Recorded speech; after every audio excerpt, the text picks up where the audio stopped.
രാജ്യത്തെയാകെ ദുഃഖത്തിലാഴ്ത്തിയ Ahmedabad air India വിമാനാപകടവുമായി ബന്ധപ്പെട്ട ഔദ്യോഗിക അന്വേഷണം തുടരുന്നു. രാജ്യത്തെ ഏറ്റവും വലിയ വ്യോമാപകടത്തിൻ്റെ കാരണങ്ങളെക്കുറിച്ച് നിരവധി വിശകലനങ്ങളും വിദഗ്ധർ നടത്തുന്നുണ്ട്. അതിനിടയിൽ വ്യോമയാന വിദഗ്ധൻ ക്യാപ്റ്റൻ സ്റ്റീവിൻ്റെ നിരീക്ഷണങ്ങൾ ശ്രദ്ധേയമാകുന്നു. വിമാനം തകർന്നത് 2 എഞ്ചിനുകളും പ്രവർത്തനം നിലച്ചതുകൊണ്ടാണെന്നാണ് ക്യാപ്റ്റൻ സ്റ്റീവ് പറയുന്നത്. അതിന് കാരണമായി അദ്ദേഹം ചൂണ്ടിക്കാട്ടുന്നത് വിമാനത്തിൻ്റെ റാം എയർ ടർബൈൻ അഥവാ റാറ്റ് പുറത്തേക്ക് വന്നതാണ്. വിമാന ദുരന്തത്തിന് 3 കാര്യങ്ങളാണ് സ്റ്റീവ് ചൂണ്ടിക്കാട്ടുന്നത്: വൈദ്യുതി നഷ്ടപ്പെടുക, ചിറകിലെ ഫ്ലാപ്പുകൾ ശരിയായി ക്രമീകരിക്കാതെ വരിക, ടേക്ക് ഓഫ് സമയത്ത് ഗിയറിന് പകരം ഫ്ലാപ്പ് ലിവർ തെറ്റായി ഉയർത്തുക എന്നീ കാരണങ്ങളാണ് സ്റ്റീവ് മുന്നോട്ട് വയ്ക്കുന്നത്. ഇതിൽ വൈദ്യുതി തകരാറിനാണ് സ്റ്റീവ് ഏറ്റവും പ്രാധാന്യം നൽകുന്നത്. എല്ലാ വൈദ്യുതി സ്രോതസ്സുകളും നിലയ്ക്കുമ്പോഴാണ് വിമാനത്തിൻ്റെ അടിയിൽ നിന്ന് റാറ്റ് തനിയെ പുറത്തേക്ക് വരുന്നത്. ഈ റാറ്റ് പ്രവർത്തിച്ചു തുടങ്ങാൻ ജനറേറ്ററുകളും ആക്സിലറി പവർ യൂണിറ്റ് അഥവാ APU ബാറ്ററികളും തകരാറിലാകണം. വൈദ്യുതി നിലയ്ക്കാൻ എൻജിൻ തകരാറിലാകണമെന്നില്ല. എൻജിനുകളെ ജനറേറ്ററുമായി ബന്ധിപ്പിക്കുന്ന ഘടകങ്ങളിൽ തകരാറുണ്ടായാലും വൈദ്യുതി നിലയ്ക്കാം. വിമാനത്തിൻ്റെ പിറകിലായി വലതുവശത്താണ് ഈ റാറ്റ് സ്ഥിതി ചെയ്യുന്നത്. അപകട സൂചന ലഭിച്ചാൽ വിമാനത്തിന് ഇലക്ട്രിക്കൽ ഹൈഡ്രോളിക് പവർ നൽകുന്നത് റാറ്റാണ്. വിമാനത്തിൻ്റെ എഞ്ചിനിൽ നിന്നുള്ള പവർ സ്വീകരിക്കുന്ന വൈദ്യുതി സംവിധാനങ്ങളെല്ലാം തകരാറിലാകുകയും ചെറിയ ജനറേറ്ററുകളും ബാറ്ററി യൂണിറ്റും പ്രവർത്തനരഹിതമാകുകയും ചെയ്താൽ അപ്പോഴാണ് റാറ്റ് തനിയെ പ്രവർത്തിക്കുന്നത്. ഒരു പവറും ഇല്ലാത്തപ്പോൾ ഓണാകുന്ന സംവിധാനമാണ് റാറ്റ്. സാധാരണ നിലയിൽ ടേക്ക് ഓഫ് സമയത്ത് റാറ്റ് പുറത്തേക്ക് വരാറില്ല. വൈദ്യുതി സംവിധാനങ്ങളെല്ലാം നിലയ്ക്കുമ്പോഴാണ് റാറ്റ് തനിയെ പുറത്തേക്ക് വരുന്നത്. ആ സമയത്ത് മാത്രമാണ് റാറ്റ് പുറത്തേക്ക് വരുന്നത്.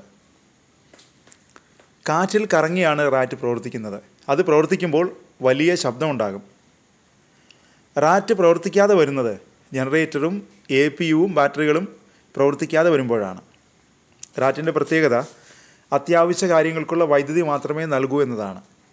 മറ്റ് വിമാനങ്ങളിലെ പോലെ പൈലറ്റുമാർ വിചാരിച്ചാൽ ഡ്രീം ലൈനർ വിമാനത്തിലെ റാറ്റ് സംവിധാനം ഓണാക്കാൻ കഴിയില്ല. അപകടഘട്ടത്തിൽ തനിയെ ഈ റാറ്റ് ഓണാകുകയാണ് ചെയ്യുക. വിമാനത്തിൻ്റെ വൈദ്യുതി സംവിധാനങ്ങളെല്ലാം തകരാറിലായി എന്നാണ് റാറ്റ് പുറത്തേക്ക് വന്നാലുള്ള അർത്ഥം. റാറ്റ് പ്രവർത്തിച്ചാലും വിമാനത്തിന് ലാൻഡ് ചെയ്യാൻ കഴിയണമെന്നില്ലെന്നും സ്റ്റീവ് പറയുന്നുണ്ട്. റാറ്റ് പുറത്തേക്ക് വന്നതായി വിമാനം ടേക്ക് ഓഫ് ചെയ്യുന്ന അവ്യക്തമായ ദൃശ്യങ്ങളിൽ കാണാമെന്നാണ് സ്റ്റീവ് പറയുന്നത്. ഈ റാറ്റ് പുറത്തേക്ക് വരുമ്പോൾ വലിയ ശബ്ദം ഉണ്ടാകുമെന്ന് പറഞ്ഞല്ലോ. എയർ ഇന്ത്യ വിമാനം നിലത്തേക്ക് വീഴുന്നതിന് മുമ്പ് വലിയ ശബ്ദം കേട്ടതായും ലൈറ്റുകൾ മിന്നി കത്തിയതായും രക്ഷപ്പെട്ട ഏക യാത്രികൻ വ്യക്തമാക്കിയിട്ടുണ്ട്. റാറ്റ് പുറത്തേക്ക് വന്നതുകൊണ്ടാണ് ഇങ്ങനെ സംഭവിച്ചതെന്നാണ് സ്റ്റീവ് പറയുന്നത്. മാത്രമല്ല, മെയ്ഡേ അപായ സന്ദേശം ക്യാപ്റ്റൻ നൽകിയതായി പറയുന്നുണ്ട്. സന്ദേശത്തിൽ പറയുന്നത് പറന്നുയരാൻ കഴിയുന്നില്ലെന്നാണ്. വൈദ്യുതി സംവിധാനങ്ങൾ തകരാറിലായതോടെ 2 എഞ്ചിനുകളും പ്രവർത്തിക്കാതെയായി.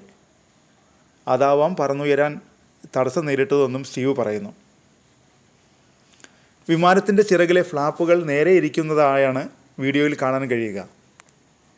പറന്നുയരുമ്പോൾ ചിറകിന് പിന്നിലെ ഈ പാളികൾ താഴ്ത്തി വയ്ക്കുന്നത് വിമാനത്തിന് മുകളിലേക്ക് ഉയരാൻ ഊർജ്ജം കിട്ടാനാണ്. ഊർജ്ജമില്ലെങ്കിൽ ഉയർന്നു പൊങ്ങാൻ കഴിയില്ല. 2 ചെക്ക് ലിസ്റ്റുകൾ വിമാനത്തിലുണ്ട്. Electronic check ലിസ്റ്റുമുണ്ട്. അതിനാൽ ഫ്ലാപ്പുകൾ ശരിയാക്കി വയ്ക്കാതെ പറക്കാനാവില്ല. പൈലറ്റ് മാനുവലായി ഇങ്ങനെ ചെയ്താൽ ചുവന്ന മുന്നറിയിപ്പ് ലൈറ്റുകൾ ശബ്ദത്തോടെ തുടർച്ചയായി കത്തും. 12 ഡിഗ്രി പറന്നുയർന്ന ശേഷമാണ് എയർ ഇന്ത്യ വിമാനം താഴേക്ക് വന്നത്. പൈലറ്റ് കോ പൈലറ്റിനോട് ഗിയർ ലിവർ വലിക്കാൻ പറഞ്ഞപ്പോൾ കോ പൈലറ്റ് ഫ്ലാപ്പ് ലിവർ വലിച്ചതാവാം അപകട കാരണമെന്നാണ് സ്റ്റീവ് പറയുന്നത്. ശക്തി കുറഞ്ഞതോടെ വിമാനം നിലത്തേക്ക് പതിച്ചു. ഗിയർ ലിവർ വലിച്ചിട്ടും വിമാനം ഉയർന്നു പൊങ്ങാത്തത് പൈലറ്റിന് ആശയക്കുഴപ്പമുണ്ടാക്കിയിരിക്കാം. 1500 അടി ഉയരത്തിലെങ്കിലും ആയിരുന്നെങ്കിൽ വീണ്ടും പറന്നുയരാൻ കഴിയുമായിരുന്നുവെന്നാണ് സ്റ്റീവ് പറയുന്നത്. അഹമ്മദാബാദ് എയർ ഇന്ത്യ വിമാനാപകടത്തിൽ മരിച്ചവരുടെ എണ്ണം 270 ഉയർന്നു. വ്യാഴാഴ്ച ഉച്ചയ്ക്ക് അഹമ്മദാബാദിൽ നിന്ന് ലണ്ടനിലെ ഗാറ്റ്വിക് വിമാനത്താവളത്തിലേക്ക് പോവുകയായിരുന്ന AI-171 വിമാനത്താവളത്തിൽ നിന്ന് പറന്നുയർന്ന് മിനിറ്റുകൾക്കുള്ളിൽ BJ മെഡിക്കൽ ഹോസ്റ്റലിലും അതിൻ്റെ ക്യാൻറ്റീൻ സമുച്ചയത്തിലും ഇടിച്ചു കയറുകയായിരുന്നു. വിമാനത്തിൽ 242 പേരാണ് ഉണ്ടായിരുന്നത്. അതിൽ 230 പേർ യാത്രക്കാരായിരുന്നു.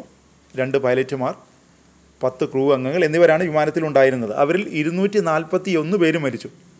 അതിജീവിച്ചത് ഇന്ത്യൻ വംശജനായ ഒരു ബ്രിട്ടീഷ് പൗരൻ മാത്രമാണ്.